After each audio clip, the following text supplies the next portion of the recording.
యం హిన వ్యధయంతే యతే పురుషం పురుషర్షభ సమదుఃఖసుఖం ధీరం సో మృతత్వాయ కల్పతే. యం హిన వ్యధయతే యతే పురుషం పురుషర్షభ సమదుఃఖసుఖం ధీరం శో మృతత్వాయ కల్పతే. ఈ శ్లోకంలో పురుషర్షభ అంటే పురుష శ్రేష్ఠుడు అర్జున. అదేవిధంగా సమదుఃఖ సుఖం అంటే సుఖ దుఃఖములను సమముగా చూసినట్టు. ధీరం అంటే ధైర్యశాలి. యం పురుషం అంటే ఏ మనుజుడు అని.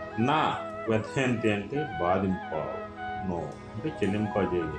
అమృత త్వాయ అంటే మోక్షము కొరకై కల్పతే తగియున్నారు అని అర్థం. ఇక్కడ తాత్పర్యానికి వెళ్తే పురుష శ్రేష్ఠుడు ఒక అర్జున ఎవరిని ఈ శబ్ద స్పర్శాదులు బాధింపవో అంటే చెల్లింపజేయలేవో సుఖ దుఃఖములందు సమభాగములుగా ఎవరైతే ఉంటారో అట్టివాడే ధీరుడు.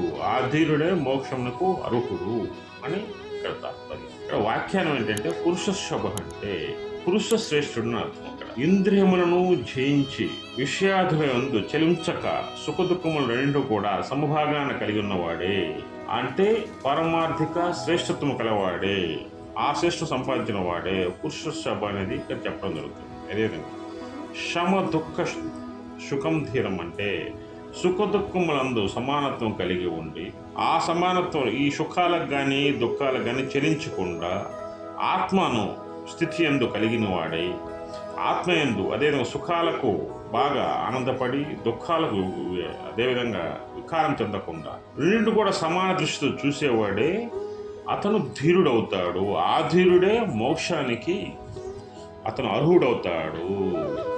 అదేవిధంగా సో మృతత్వాయ కల్పతే అంటే మోక్షమునకు అమృతత్వం అని పేరు.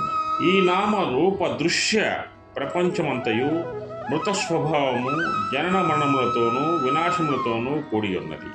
అదేవిధంగా ఆత్మస్థితి రూప మోక్షము మరణరహితమైనది. కావున మోక్షమనగా ఆకాశమందో స్వర్గమందో కల ఒకనొక వస్తువు కాదది. అమృతత్వ పదవియే మోక్షము అంటే మృత్యురహితమగు ఆత్మస్థితియే మోక్షము అనే దానికి అర్థం వస్తుందన్నమాట. ఈ ఈ మృత్యువుకి మళ్ళా అనేది మృత్యువాతం అనేది ఉండదు, అంటే మళ్ళా జన్మ అనేది ఉండదన్నమాట. యద్గత్వా ననిథత్తే తద్ధామ పరమం మమ. మోక్షార్హతకై భగవానుడు ఇక్కడ ఒకనొక జాతిని కానీ మతమును కానీ కులమును కానీ పేర్కొనలేదు. ఎవరు ఇంద్రియ నిగ్రహము కలిగి ఉంటాడో విషరాహిత్యమునందు సుఖ దుఃఖములు సమభాగాన్ని కలిగి ఉంటాడో అట్టి ధీరులే మోక్షానికి అర్హులని.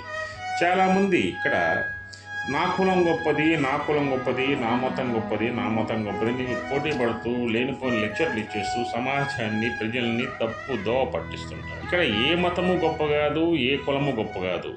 భగవంతుడి దృష్టిలో అందరూ సమానులే.